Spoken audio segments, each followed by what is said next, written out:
দীর্ঘ ১৫.৫ বছর স্বৈরাচার আওয়ামী লীগের শাসনামলে তিনি ছিলেন প্রচণ্ড ক্ষমতাবান। ১২.৫ বছর ছিলেন সড়ক পরিবহন ও সেতুমন্ত্রীর দায়িত্বে। ১১ বছর ছিলেন ফ্যাসিস্ট সরকারের সেকেন্ড ইন কমান্ড। পালাবো না, প্রয়োজনে ফখরুল সাহেবের বাসায় গিয়ে উঠবো।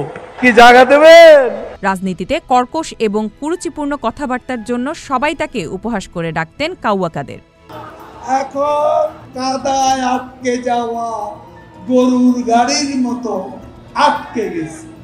দায়িত্বজ্ঞানহীন কথাবার্তার জন্য তিনি ছিলেন ব্যাপক সমালোচিত। তারপরও আওয়ামী লীগের সাধারণ সম্পাদক হিসেবে হ্যাট্রিক করেন কাদের। মুখে যা বলতেন বাস্তবে করতেন ঠিক তার উল্টো। বলেছিলেন পালাবো না, কিন্তু তিনি পালিয়ে গেছেন।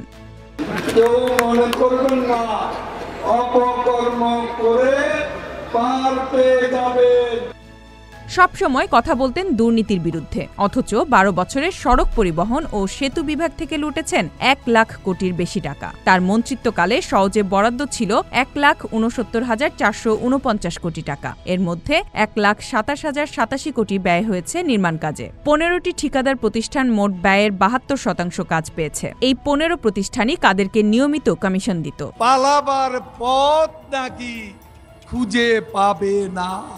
বিশ্বব্যাংকের মতে সড়ক নির্মাণ অন্যতম দুর্নীতিগ্রস্ত খাত। বাংলাদেশে ৪ লেনের মহাসড়ক নির্মাণ ব্যয় ২১ থেকে ১০০ কোটি টাকা, যা প্রতিবেশী ভারতের ৯ গুণ এবং ইউরোপের দ্বিগুণ। প্রকল্প প্রণয়নের সময় উদ্দেশ্যমূলক ব্যয় ২৫ থেকে ৩০% বেশি ধরা হয়। এর মধ্যে ২০% কাদেরের জন্য নির্ধারিত ছিল, বাকি ১০% অন্যদের মধ্যে ভাগ বাটোয়ারা করা হতো। এভাবে কমিশন বাণিজ্যের মাধ্যমেই লক্ষ কোটি টাকা পাচার করেছেন ওবায়দুল কাদের।